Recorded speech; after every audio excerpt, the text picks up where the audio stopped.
Good morning, student. I will teach you mathematics of 11th class. Chapter number 3rd, exercise बेटा.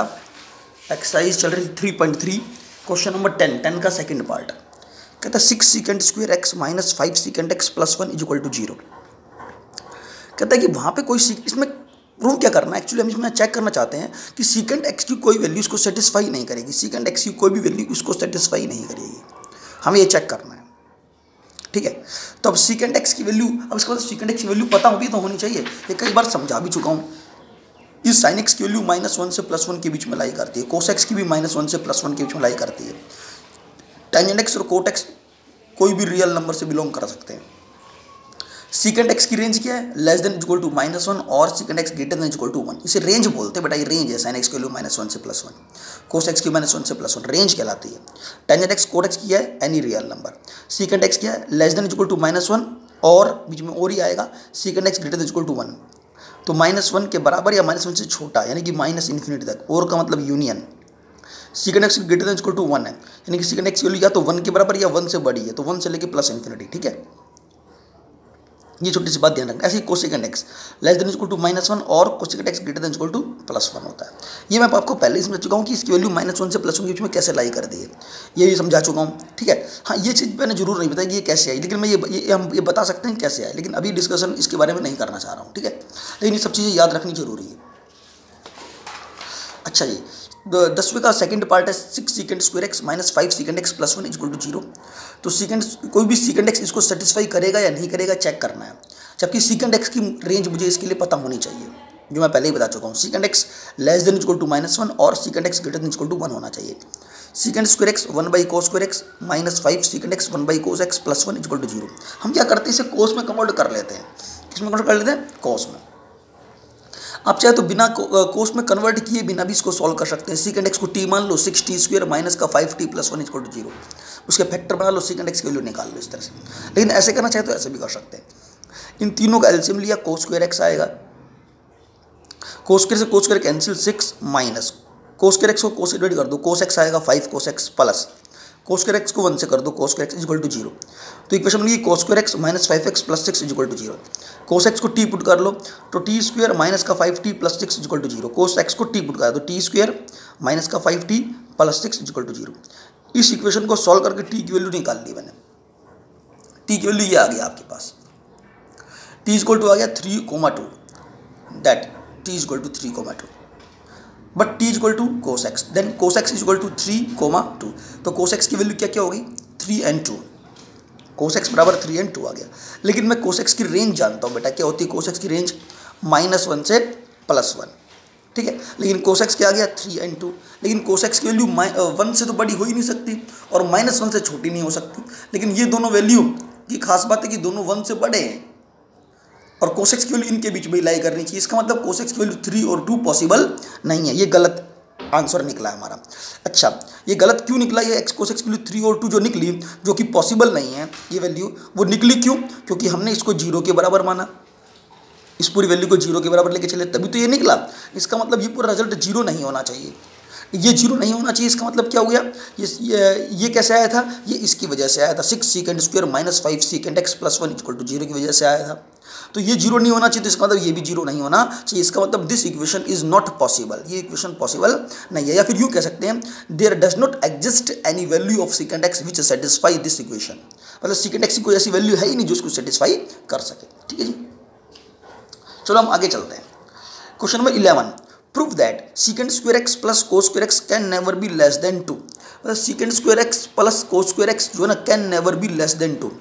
ये इस पूरे की वैल्यू लेस देन 2 नहीं हो सकती. हम कॉन्ट्राडिक्शन से प्रूव करना चाहेंगे इस रिजल्ट को. हम मान लेते हैं secant square x plus cos square x less than 2 है. मान के चलते कि दैट इज लेस देन 2. ये लेस देन 2 हम ये मान के चलते हैं अपनी तरफ से. ठीक है. कॉन्ट्राडिक्शन से प्रूव कर रहे हैं. secant square x को 1/cos square x मान लिया plus cos square x as it is less than 2. ठीक है. दोनों का एलसीएम ले लो. दोनों का एलसीएम लेने पे क्या बनेगा? cos square x एलसीएम आ गया 1 प्लस ये cos square x का होल स्क्वायर हो जाएगा. cos square x इससे मल्टीप्लाई होगा तो cos square x का होल स्क्वायर आ जाएगा लेस देन 2. ठीक है जी. ये लेस देन 2 आ गया। क्रॉस मल्टीप्लाई कर दो cos स्क्वायर एक्स को इस साइड ले आओ, राइट हैंड साइड में 2 से मल्टीप्लाई कर दो तो ये 2 cos स्क्वायर एक्स बन जाएगा और यहाँ पे बन जाएगा 1 प्लस cos स्क्वायर एक्स का होल स्क्वायर। तो हमारे पास रिजल्ट ये कन्वर्ट हो गया 1 का square plus cos square X का whole square less than 2 cos square X. Clear? इतनी बात समझ में आई था आप लोगों को? अच्छा, अगर इतना कर लिया आपने, क्रॉस मल्टीप्लाई कर चुके हैं, इसको इससे डायरेक्टली क्रॉस मल्टीप्लाई कर चुके हैं, आंसर ये ला चुके हैं। अब चेक करते हैं आगे क्या करना है। यहाँ 1 का square plus cos square X का whole square, 2 cos square X को इस साइड ले आओ, राइट हैंड साइड है, ये लेफ्ट हैंड साइड में ले आओ, 2 into 1 into cos square x less than 0 आ जाएगा। क्या ये आपको लग नहीं रहा कि फार्मूला बन गया a स्क्वायर प्लस ये b, मान लो b का square minus 2ab less than 0। तो ये 1 माइनस cos स्क्वायर एक्स का होल स्क्वायर आ गया जो कि लेस देन 0 आ गया। ये पूरा फार्मूला बन गया a माइनस बी का whole square, a minus B का whole square, a square plus b square minus 2ab। ठीक है, लेकिन 1 माइनस cos स्क्वायर एक्स किसके बराबर होता है? साइन स्क्वायर एक्स के बराबर होता है। इसकी जगह मैं क्या लिख सकता हूँ? साइन स्क्वायर एक्स, इसकी जगह 1 minus cos square X. Formula है sine square X plus cos square X equal to 1 होता है। तो वहाँ से 1 माइनस cos स्क्वायर एक्स और साइन स्क्वायर एक्स लिख सकता हूँ, उस पूरे का होल स्क्वायर है, लेस देन 0 है। या क्या बन जाएगा? साइन की पावर 4x लेस देन 0 आ जाएगा। बेटा किसी भी चीज़ की पावर अगर इवन आ जाए, इसका मतलब यहाँ पे क्या है? साइन एक्स की पावर, ये कैसी पावर है बेटा? 4 है। 4 क्या है? एक इवन नंबर है। क्या साइन एक्स कोई भी नंबर हो उसकी पावर अगर 4 आ जाए, क्या वो लेस देन 0 पॉसिबल है? इट इज़ नॉट पॉसिबल, यह पॉसिबल नहीं है।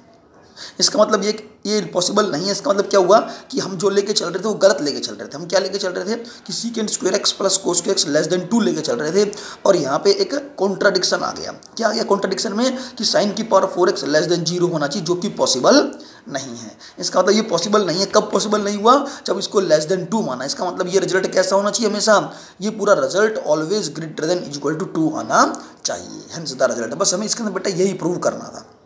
ठीक है, कॉन्ट्राडिक्शन से प्रूव करके दिखाया है। आगे चलते क्वेश्चन नंबर 12। क्वेश्चन नंबर 12 कहता है कि a प्लस बी का होल स्क्वायर। क्वेश्चन नंबर 12 में कहता है कि if a and b are reals, a और b दो कोई रियल नंबर हो, ए और B any real number. Question number 12 है prove that a plus B का whole square is equal to 4ab sine square theta. किस a और b कोई भी रियल नंबर हो तो प्रूव करना है कि ये दोनों साइड बराबर होने चाहिए, दोनों साइड्स बराबर होने चाहिए। कहता है कि ये दोनों साइड्स बराबर तभी होंगी if and only if a is equal to b आए। कहता है कि ये दोनों साइड्स बराबर, ए और बी कोई भी रियल नंबर, कहता है ये दोनों साइड्स बराबर होंगी अगर a is equal to B आए। तो मुझे प्रूव करना है, इनको बराबर लेके चलना है और मुझे क्या प्रूव करके दिखाना है कि a is equal to B. Question number 12 है, आपके पास मैंने एक्सरसाइज भेज रखी है, उसमें चेक कर सकते हो क्वेश्चन।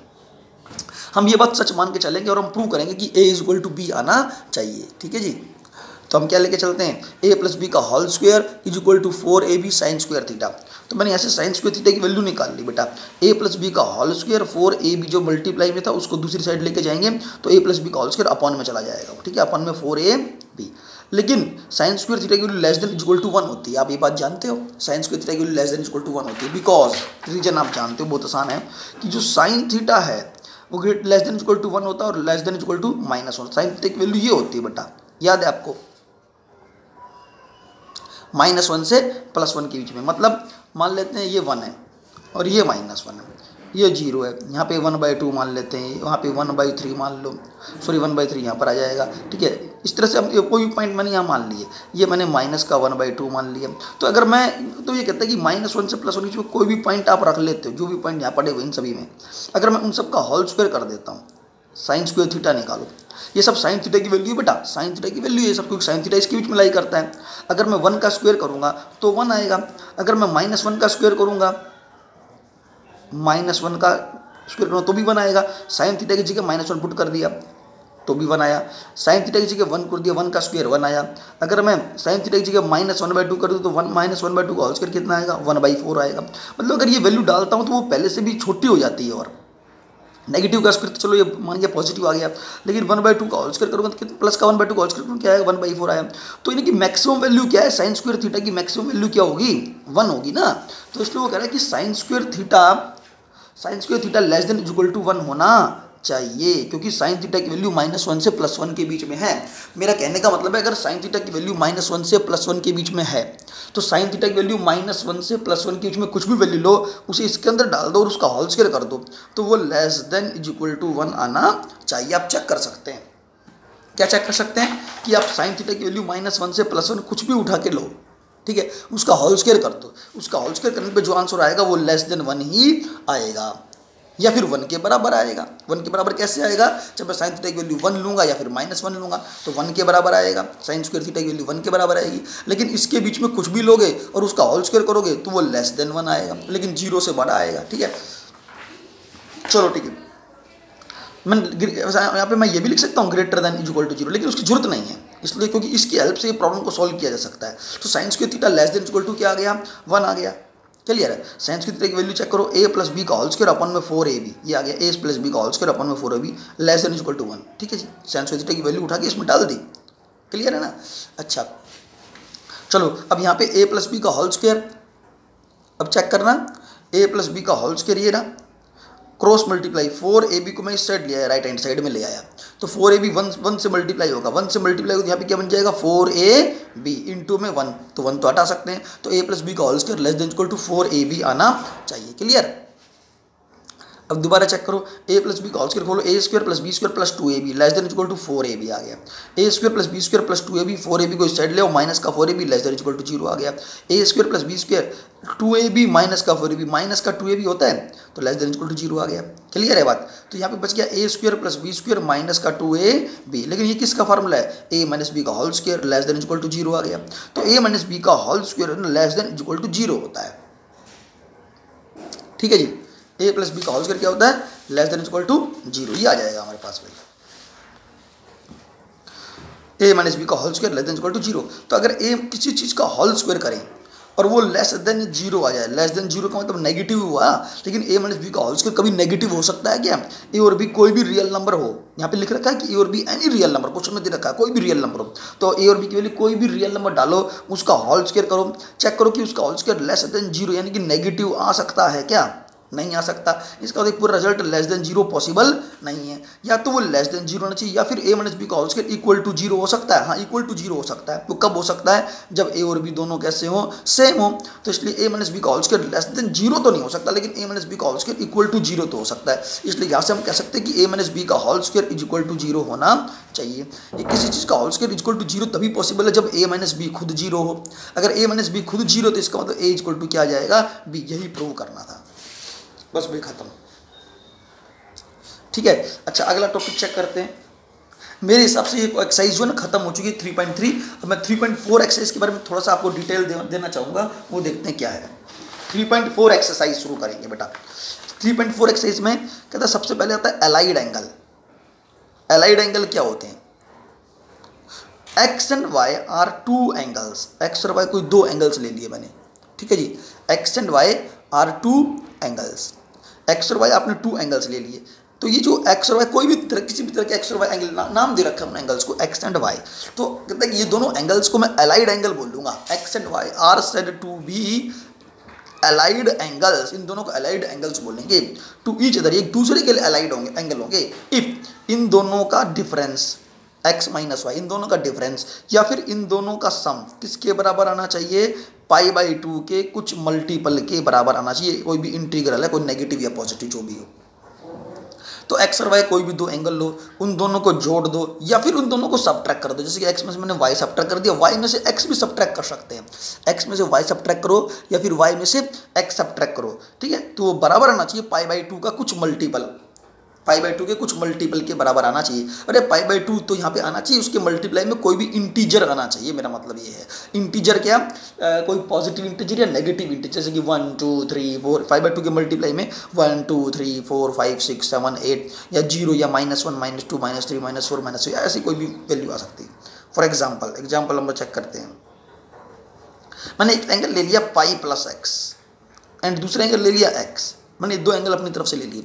आर कॉल्ड, इन दोनों को मैं कह रहा हूँ that angles are called allied angle, ये एलाइड एंगल कहलाते हैं, ALLID एलाइड एंगल कहलाते हैं। क्यों एलाइड एंगल है दोनों, क्योंकि या तो इन दोनों को मैं जोड़ूं या इन दोनों को मैं सब्ट्रैक्ट करूं। तो मैंने दोनों को जोड़ दिया, π+x में सब्ट्रैक्ट कर दिया, π+x में सब्ट्रैक्ट कर दिया क्या, x, तो x से x कैंसिल। ठीक है, तो क्या बच गया, पाई बच गया, पाई बच गया।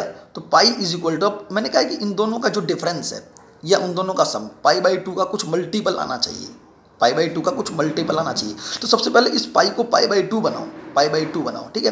तो π/2 बनाने के लिए 2 से मल्टीप्लाई और डिवाइड कर दिया, ठीक है। तो यहाँ π/2 बन गया और π/2 के साथ में कोई भी मल्टीपल बन सकता है, कोई दिक्कत, कोई भी इंटीजर बन सकता है, कोई प्रॉब्लम नहीं। तो यहाँ पे कोई इंटीजर 2 बन गया, नो प्रॉब्लम। तो अगर इन दोनों का जो डिफरेंस है π/2 के कुछ मल्टीपल के बराबर आ गया, कितना मल्टीपल, कोई इंटीजर मल्टीपल में कौन हो, कोई इंटीग्रल मल्टीपल आ गया, इंटीग्रल मल्टीपल आ गया, तो हम कह सकते हैं कि पाई प्लस एक्स और एक्स क्या होने चाहिए, अलाइड एंगल होने चाहिए। या तो इन दोनों का डिफरेंस निकालें, डिफरेंस से अगर π/2 का मल्टीपल नहीं बन रहा तो ऐड भी कर सकते हैं, ठीक है। दोनों में से कोई एक काम करना है। जैसे कि एक एग्जांपल और देख लेते हैं, π/2 minus X, π/2 minus X and X are also allied angle, ये दोनों भी अलाइड एंगल है।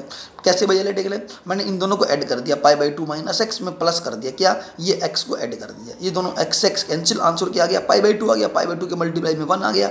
तो इन दोनों को जोड़े, दो एंगल्स दे रखे हो, उन दोनों को ऐड करें या फिर उन दोनों को सब्ट्रैक्ट करें, उन दोनों का एडिशन या फिर सब्ट्रैक्शन जो है वो बराबर होना चाहिए इंटीग्रल मल्टीपल ऑफ π/2। π/2 के मल्टीप्लाई में कोई भी इंटीग्रल आ जाए, इंटीजर आ जाए, सॉरी इंटीजर कह दो आप इसको, π/2 के मल्टीप्लाई कोई भी इंटीजर आना चाहिए। इंटीजर आप जानते हो, कोई भी इंटीजर है, इंटीजर आप जानते हो क्या होता है, जैसे कि 0 1 2 3 4 5 6 7 एंड सो ऑन, -1 -2 -3 -4, ये सब क्या है, इंटीजर्स है। इनमें से कोई भी मल्टीप्लाई में आ जाए π/2 के। अच्छा, ये इतना काम करने के बाद, हालांकि इसका कोई खास यूज नहीं है, लेकिन ये अलाइड एंगल दे रखा था इसलिए मैंने आपको समझा दिया। अच्छा, पहला नोट यहाँ पर है जो मैं आपको नया टॉपिक समझाने जा रहा हूँ, एक्सरसाइज 3.4 से रिलेटेड, वेरी इंपॉर्टेंट है। अब इसमें वेरी इंपॉर्टेंट है, इसकी बिना बात नहीं बन सकती। तो पहला रिजल्ट ये है कि साइन ऑफ माइनस एक्स, इसको देखो, साइन के अंदर जो एक एंगल है वो नेगेटिव एंगल है, माइनस एक्स। अगर इन ट्रिग्नोमेट्रिक फंक्शंस के साथ नेगेटिव एंगल आ जाए तो प्रॉब्लम कैसे सॉल्व करेंगे, चलो देखते हैं।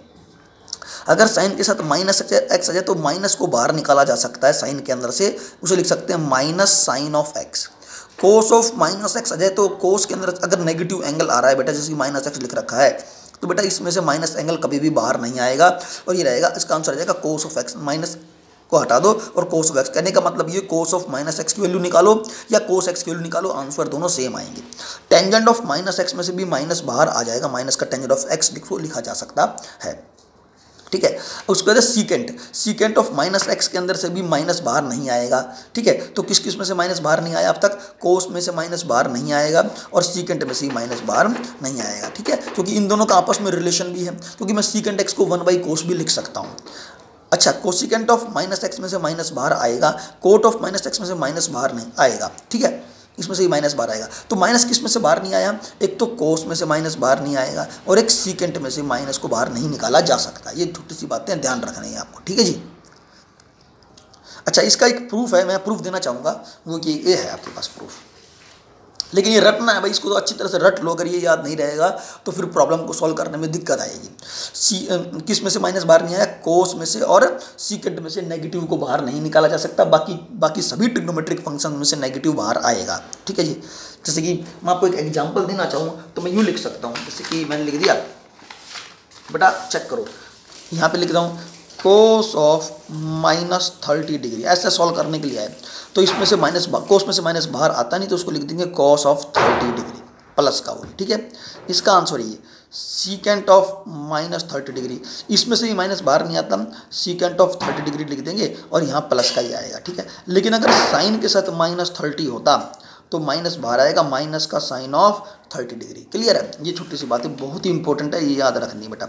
इसके अलावा टेंजेंट के साथ माइनस आ गया, टेंजेंट के अंदर जो है एंगल जो दे रखा वो नेगेटिव आ गया, तो tangent of -30 that is equal to minus का टेंजेंट ऑफ 30 डिग्री, में से भी माइनस को बाहर निकाल सकते हैं। इसी तरह से कोसेकेंट के अंदर भी निकाल सकते हैं और कोट में से निकाल सकते हैं। तो ये बात मैं आपको समझाना चाह रहा हूँ बस। इसका प्रूफ हम यहाँ देख सकते हैं।